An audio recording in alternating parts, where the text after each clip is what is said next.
में वैक्सीन को लेकर बहुत चर्चा चल रही है। वैक्सीन को लेकर सियासत भी हो रही है, लेकिन एक विषय है जिस पर चर्चा बहुत जरूरी है। हम आपको उसी विषय यानी कि ग्रामीण इलाकों के हेल्थ सिस्टम का रिपोर्ट कार्ड दिखा रहे हैं।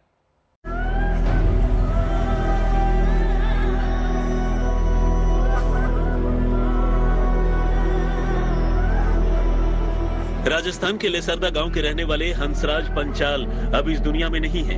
जीते जी महामारी ने नहीं छोड़ा और मृत्यु के बाद इलाज के लिए लिया गया कर्ज परिवार को जीने नहीं दे रहा।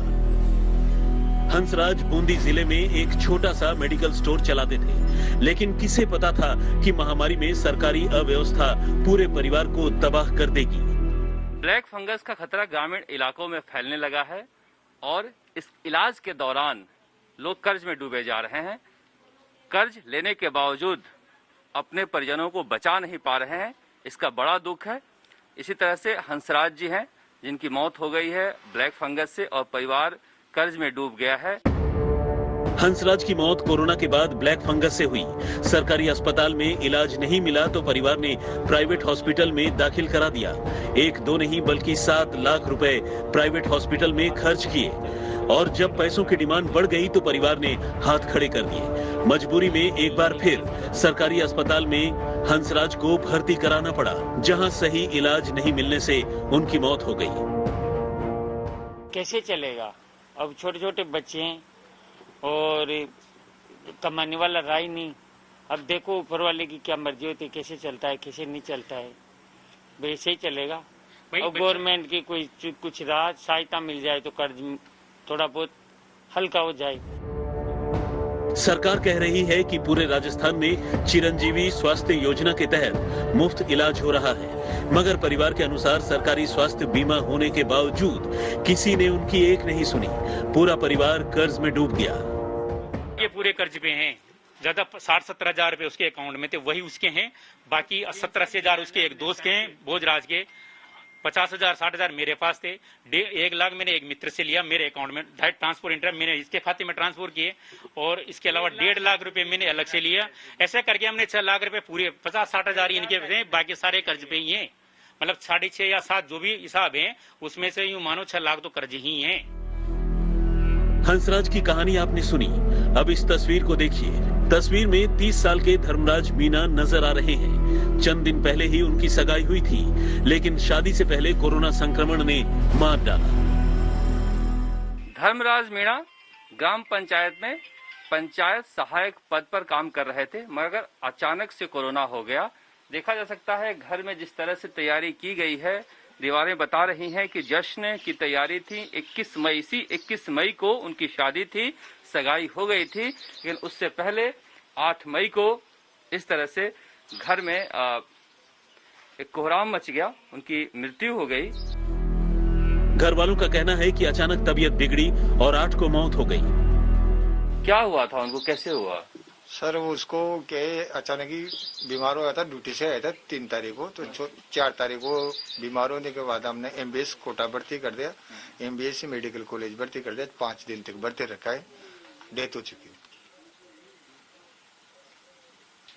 उनकी शादी की तैयारी कर रहे थे? हाँ, शादी की तैयारी में थे हम, अचानक वो सा काम हो गया तो उसका इलाज कराना, शादी को तो छोड़ दी, उसका काम करने लगे तो वो मर गए। गांव में इलाज नहीं होने की वजह से इनके परिवार के 3 लोग भी पॉजिटिव हो गए।